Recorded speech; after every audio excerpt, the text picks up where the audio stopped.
It's no secret that the multiverse has been at the forefront of a lot of casual conversations in recent times. It has dominated stories and science fiction all over the world. I think this concept originally trickled out of science fiction, made its way into major media, was pushed into pop culture, and eventually into the average person's barbecue conversations, where it usually involves people discussing an endless list of hypotheticals. But here's my reverse ask. Why in the would I ever do that, ever? And very recently, I think everyone either knows about it or wants to talk about it. We already love watching it in media as well. Just look at like the past 7 Marvel movies. Judging from the title of this video, you might already agree that there has been a deep fascination and saturation of the multiverse, almost like an obsession on a cultural level. It's coming up more and more as a staple of modern cinema and almost like a modern day faith, a scientific faith. A faith that is based in science, but since it's still a faith, it has miles and miles of subjective root in interpretation. So let's get our shovel out, dig up some roots, and explore our cultural obsession with the multiverse. I know you told your friend you're not okay. And tell me why you never said you Matters. Nobody gets it. Nothing you think matters. This isn't special. This is happening infinite times across infinite realities. What's this? This is everything.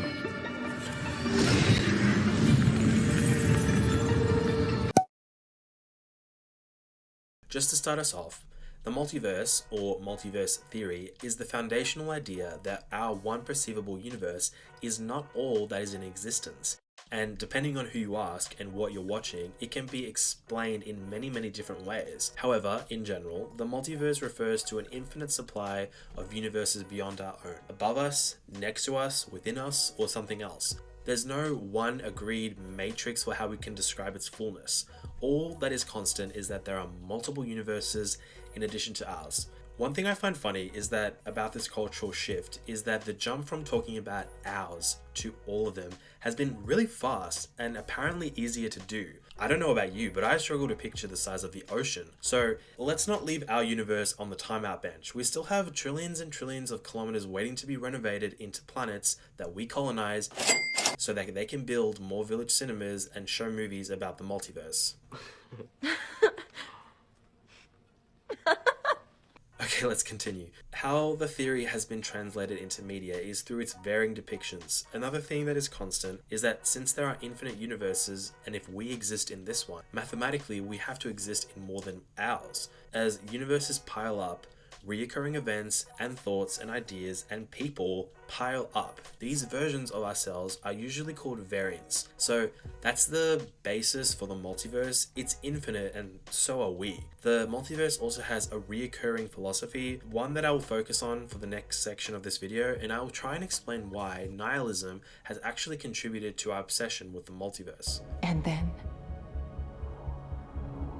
what are you going to do?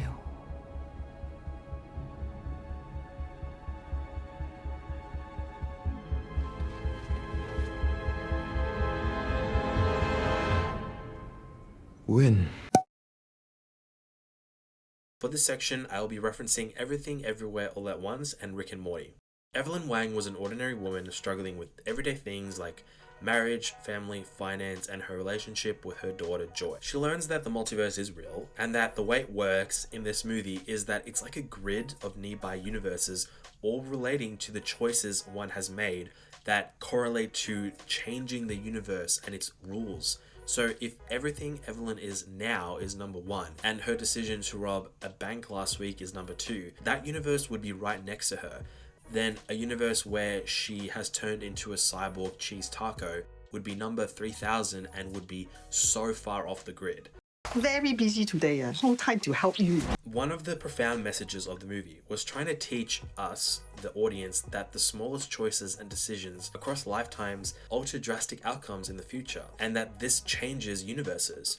And I guess that's a good message. Like, thinking critically is an important virtue, not so much that you doubt all your choices, but having integrity and decisiveness is a good thing. So since the multiverse is infinite, there are infinite versions of Evelyn and her variants. Some have her memories up until a certain day and then have completely changed. They might have had her personality up until one specific month in her life and then completely changed. Even in a universe where she is a rock, it's still a version of her. In the movie, they don't have the technology to actually travel between these universes, only to link up their consciousness to alternate versions of themselves. So, to picture this, if you are going to the shops to buy bread and a version of you is buying fruit, with this technology you can jump into the other person's body and interact with the fruit, or just download that knowledge and you can list all those fruits while you're buying the bread. A multiversal threat emerges in the movie. Evelyn is confronted with a near omnipotent version of her daughter, so she's basically a god. Joy? Why do you look so stupid? Is it that I can't be here?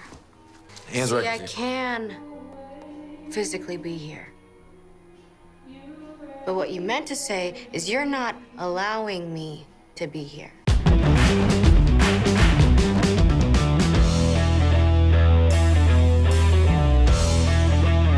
One variant of Joy in another universe became exposed to all outcomes and versions of herself. Her consciousness got fried and hijacked into literally all the universes. She went full god mode like Spot did from Across the Spider-Verse. However, Spot only gained an infinite supply of portals. Joy was much more powerful. Joy was apparently exposed to all the knowledge any version of her could ever know. Reality warping, mastery over chaos. She has the wisdom of trillions and trillions of ever-expanding versions of anything she would ever be.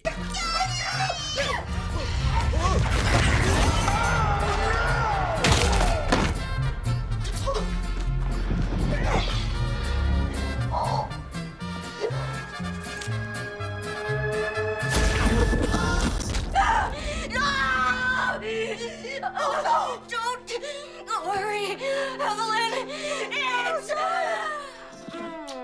It's organic.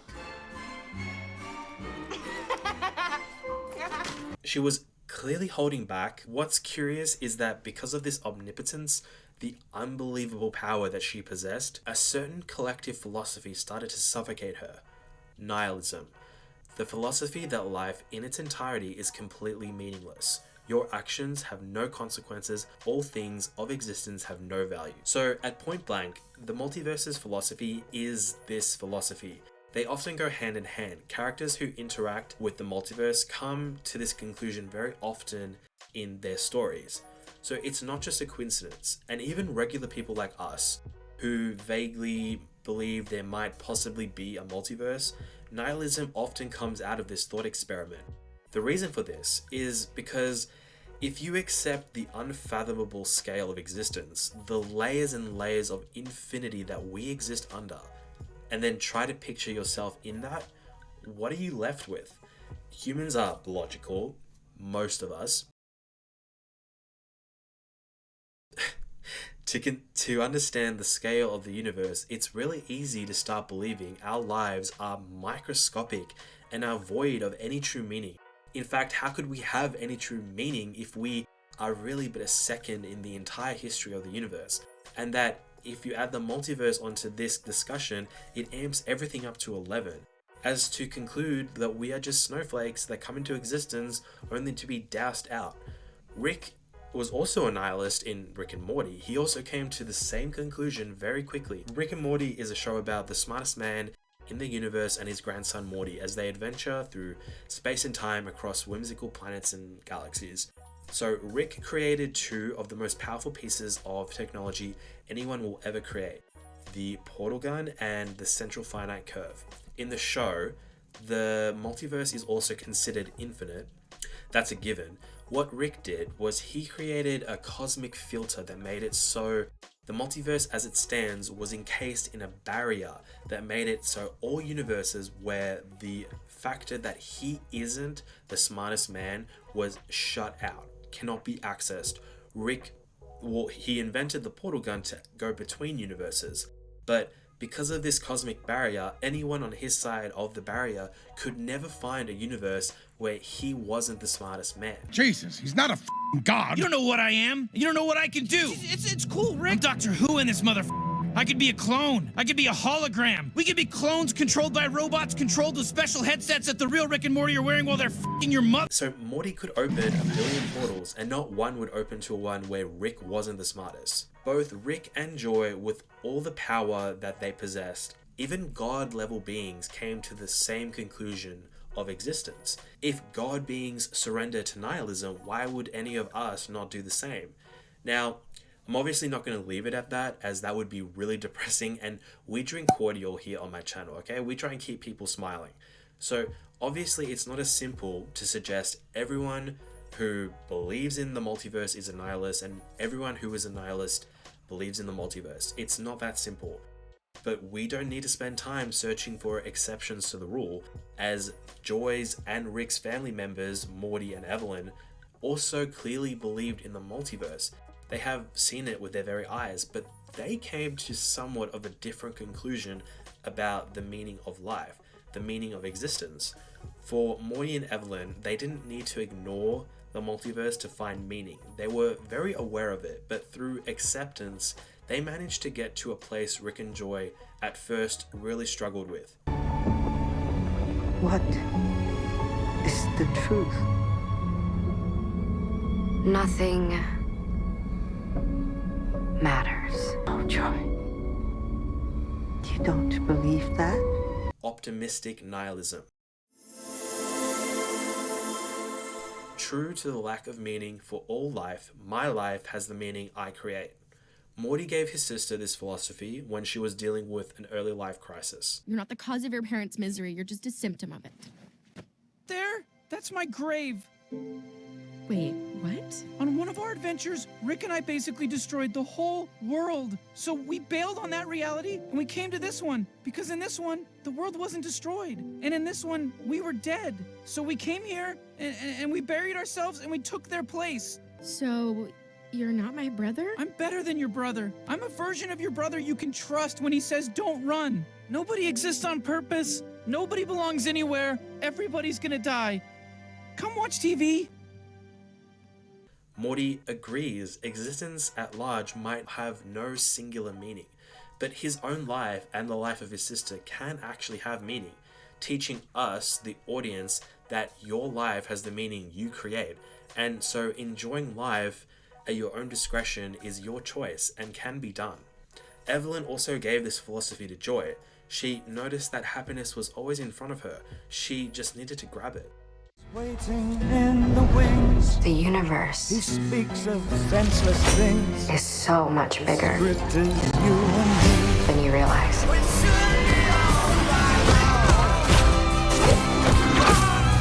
Of all the places I could be, I just want to be here with you. Optimistic nihilism allows you to both accept the infinity of the multiverse while giving you the freedom to invent your own worth about what you choose to consider valuable. So going back to Rick and Joy, why they landed on and stayed on the emptier version of this philosophy, I think it actually had more to do with their power than anything else. Their power gave them the brooding, pure nihilism. At first, they didn't achieve the happiness and optimism Evelyn and Morty did. At first, they struggled to move past the cynical and self-destructive notions of existence. Why do you keep doing this to us? I don't know, Morty. Maybe I hate myself. Maybe I think I deserve to die. I don't... And I think anyone who achieves omnipotent levels of powers are actually doomed to believe life is meaningless in the worst way imaginable. I'm looking at you, Kang. One reason for this might be that when you surpass everything and everyone by gaining infinite power, doesn't existence become bland and uninteresting and pointless? Think about Minecraft creative mode for a second, but think realistically about how long you can play creative mode without getting bored. Think about it. Especially if you're alone. Nobody to tell you what to do, nothing stopping you from leveling an entire mountainside with TNT, nothing to stop you from doing anything, just you, the infinite world, and the powers of an unkillable flying god. You see what I mean by boredom? Just how long can someone believe there is meaning when given infinite power? Another reason God beings are very nihilistic, I think, comes from the human condition of self-loathing. When a God being knows that they are the most powerful, you would probably end up finding a reason to hate yourself, because humans need challenge. We need something to appease, and if there's nothing left, you essentially have to fight yourself. Joy did this. Joy needed to inflict her own burdensome philosophy of pure nihilism by wiping everything out. She created the multiverse black hole by warping a bagel. I got bored one day, and I put everything on a bagel. Everything. And she wanted to take everything out, including herself. She specifies herself in that equation. She wanted to take herself out. Sucked into a bagel. But with all this devastation, Evelyn and Morty were able to save their family members. Evelyn, brought Joy out of her madness. Morty grounded Rick into a better version of himself that's softer.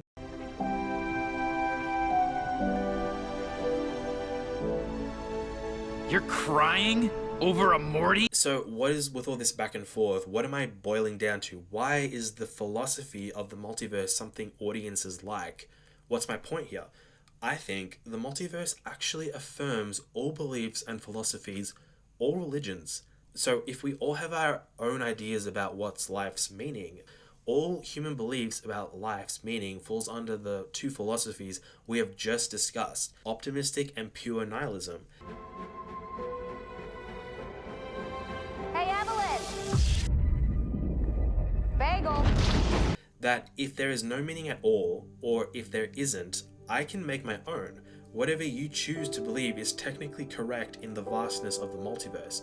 You can believe nothing matters truly, or because of this, insert your own meaning or religion.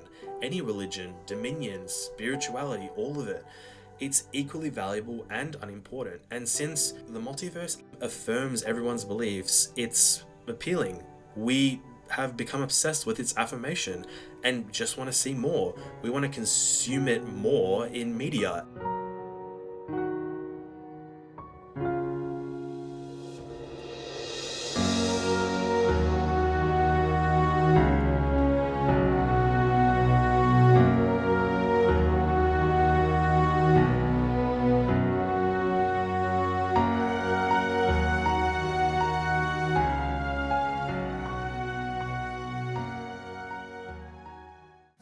So, the multiverse is attractive for one reason, that it affirms all beliefs and religions through its two types of nihilism, with the knowledge that we are talking about infinity when we're talking about this concept.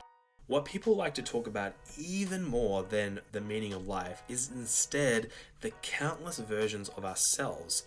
Hey, what do you know? It's a cowboy version of me! Jeez, you're easy to impress. It's weirdly comforting, flattering, and above all exciting to think about all the versions of you that are, more angry or sadder or happier. Just that thought is exciting, right? All the different versions of us is exhilarating. I want to believe there are versions of myself that are more outgoing or happier, and that thought alone can make my day sometimes. That's what the multiverse allows us to do. Imagine, consider the possibilities of all the different things we could be. This thought experiment allows us to shift our perspectives. Dad, I'm out of excuses to not be who I am. So, who am I? What do I do? What I mean by this is sometimes what people really need in their lives is gratitude. And so, if you envision a version of yourself in another universe that has it way worse, it immediately gives you that gratitude that you need for this life. And what about the person who just had a breakup and feels depressed and is haunted by self-hatred? Thinking about all the universes where staying in that relationship was way worse for them can give them the comfort they need in that moment. So I need patience a lot. When I'm queued up for my local coffee shop, I need patience, and thinking about the universes where it's closed down or they miss my order makes me feel more relaxed and in turn makes me more patient. We can also shift things the other way. So in all the universes where you are happier, can motivate you to strive for that in this universe. The multiverse has limitless potential depending on what you need. And what that might mean for us is empowerment. Like, what's up, danger? Like, what's up, danger? So I can't remember if this is a famous quote, but I heard it from somewhere. I think it goes like, if someone has done it, it proves it exists. So with this quote in mind, and what we're talking about is shifting perspectives, if you want to accomplish something in this universe, and since there are infinite universes where you already have, well, with this logic, you can do it yourself here. And that's an empowering perspective. The multiverse gives powerful perspectives to those who choose to look for it, to utilize our infinite potential. And it's easy to be infatuated with our potential because we are the only species on Earth that can hope and craves for self-improvement. And again, this comes back to why we love watching it on TV and media, is because it allows us to think like this, to believe in miracles, to want to accomplish our merits. Whether or not we actually achieve anything with our potential is relevant, because that hope and that perspective that comes from thinking about the multiverse comes in an infinite supply. All of our lives woven in a beautiful web of life and destiny. The Spider-Verse. Spider-Verse? Oh, that's stupid. I love your shoes. I love your hair. Oh, man. Nice nose. Thanks, man. Etc. Okay, so going beyond our infinite potential and shifting perspectives, there is also a fantasy aspect of the multiverse that appeals to its audiences, which media and movies allows us to indulge in. The satisfying notion of one day potentially meeting our different selves. Hey, fellas. Is he in black and white? Where's that wind coming from? We're in a basement. I don't mean in a narcissistic way, of course that's here somewhere, but I mean more in like a humbled self-love way. So modern life has turned us away from each other and ourselves more than ever. Most, if not all of us, struggle with some issues relating to ourselves. Think of how many people struggle with self-loathing, people who can't find a single person to sit in a room and understand them, and loneliness is like an epidemic. No one is safe. So then imagine one day having 50,000 new friends that are literally just you, even 3 versions of you. You would never have to think about what to watch at the movies because all of you have the same idea. If you're sad, who knows how to comfort you better than yourself? You don't even have to speak. You can just sit in a room and be in your own presence. Your opinions also sound perfect to yourself, so you don't need to convince yourself of anything. It's exhilarating. It's fascinating. Just, the thought of meeting all the versions of yourself. The multiverse gives us the satisfying notion that someone is exactly like you, that someone understands you entirely because they are you. Why wouldn't we want that? Why wouldn't we want to keep consuming media that talks about that? We want to feel special, and we are made to feel special if we think about a universe where we have gold hair, or have a shark fin, or are a celebrity. Not only is it easy to become obsessed with wanting this on a cultural level, it's just all fascinating and addictive, and we like talking about it. We want to spend forever just talking about all the versions of ourselves. So with all I have discussed, it's no surprise really why we have become obsessed with the multiverse. Not only is it everywhere, but there are plenty of reasons it's appealing. For one, it's a philosophy. Whatever your belief is about the meaning of life, it's all equally correct in the eyes of the multiverse. As a side note, isn't it kind of refreshing to see a concept in media that pretty much brings everyone together? The multiverse also expands our thoughts, what we sometimes need to think about or what we want to think about, chasing our dreams because in other universes we already have them. We can even notice our flaws in this universe by considering how we are punished for them in others. It's just all so fascinating. The spice of life, the variety of existence, thinking about all the wild and crazy shit. So who doesn't like to talk about it? And I think on a final note, the obsession with the multiverse might also just come from our natural curiosity. The unknown can stay interesting forever because we might never get closer to the answer. At the start of the video, I mentioned that it's almost like a faith on its own, when people are asked these days, like, what's your religion, they almost insert the multiverse into that answer somehow, because who's really to say that your interpretation is less correct than someone else's? Now, do I think that this is a bad obsession? No, I don't think it's a bad obsession. I don't know where it's heading. We might just move on to something more exciting, but I don't think for a while. I think it's going to stay around for a much longer. Whew, that was another long one. Thanks for watching another concept exploration video. If you have some other concept you want to see explored, you can drop it in the comments. You can still... damn it, I've run out of ideas.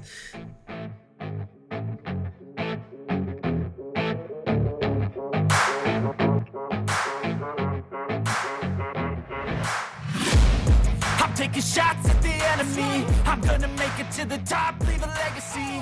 If I got something to say, you better let me speak.